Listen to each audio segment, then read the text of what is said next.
Sementara itu, jemaah haji Malaysia dinasihatkan supaya mematuhi peraturan had muatan bagasi yang telah ditetapkan oleh syarikat penerbangan sebelum berlepas ke Tanah Suci bagi mengelakkan sebarang kesulitan semasa proses daftar masuk di lapangan terbang.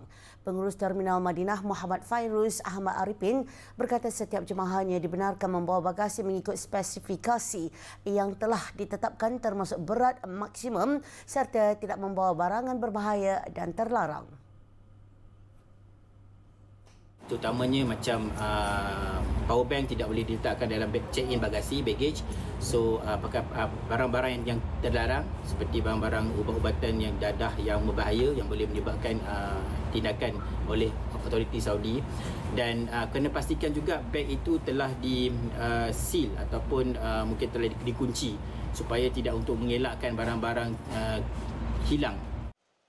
Muhammad Fairuz berkata pematuhan terhadap peraturan itu amat penting bagi menjamin keselamatan penerbangan dan mengelak kelewatan atau masalah sewaktu daftar masuk.